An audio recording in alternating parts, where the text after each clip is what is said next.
Guys, both of these coats were £20 and they shouldn't be. Let's talk about it. Now, I spend a lot of time in charity shops, and this video isn't about whether they're cheap or expensive. It's about whether the pricing actually makes sense. This quilted Barber jacket was £20 and its condition was really poor, full of pulls and holes. I'd expect the condition to be reflected in the price, and it just isn't. These leather boots were also £20, but with this level of wear, again it's hard to see how condition has been factored in at all. And even this Cavani blazer is pricey. This feels really high relative to similar blazers I usually see. This second shop is in central Sheffield, but unfortunately the stock was poor quality, and again the issue was the price floor. These unbranded faux leather boots were £10. And this set of 4 plastic wine glasses was £6.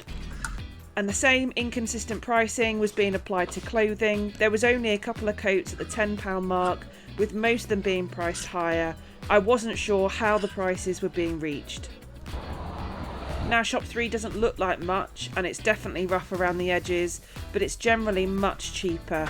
Not everything's priced though, which does make buying harder, but this is still the kind of place I actually buy stock.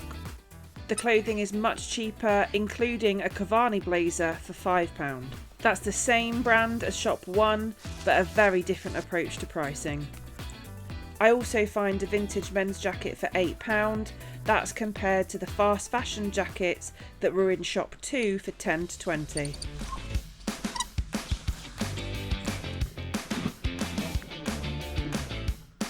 That being said, some of the pricing in this shop is still inconsistent. Pay attention to the fact this large needlepoint is £5. That's not got a price, I don't know what you put on it. Free! Free, I should appreciate that one. And these much smaller frames were £5 each, but they were clearly meant to be a set that had been split up. That's £20 if you want to buy the set.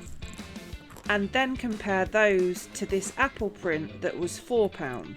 These Paul pottery plates were £4 each, or £16 for the set of 4 that was there.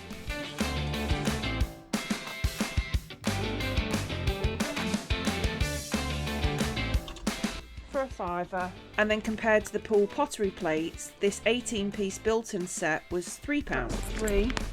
So this shows us in cheaper shops the pricing still isn't always logical.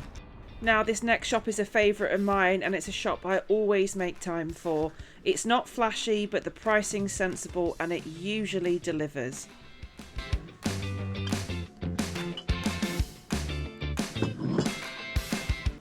These coats are consistently priced between £3 and £6. Overall, this shop prices things much more logically, but even here you can see how prices get corrected when they don't sell.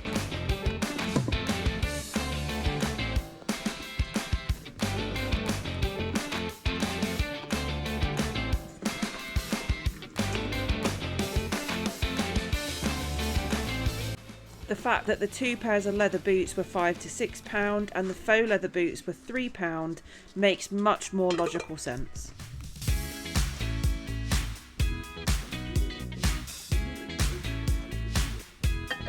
And finally, for shop 4, this fine bone teapot and cup are £3, and just to the side is an 18-piece dinner set for £5. Individually, they're very cheap, but when you put them side by side, the pricing starts to feel out of sync.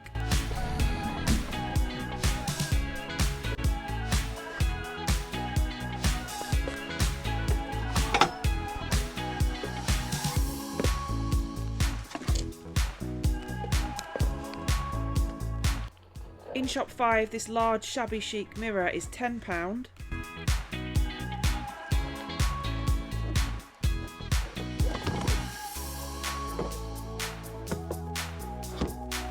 And this frame print is £10 as well. Individually, both prices are fine, but put side by side again, they don't really feel equivalent.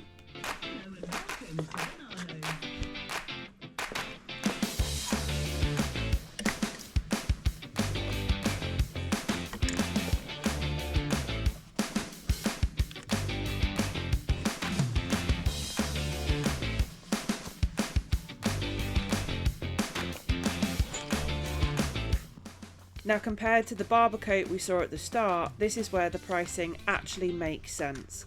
This Ted Baker had the same price, but the condition and quality actually line up.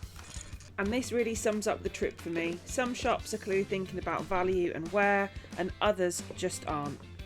I'm curious, which of these shops would you actually buy from, and where do you draw the line on pricing? If you're interested, I'll share the full total separately because that's a full conversation on its own.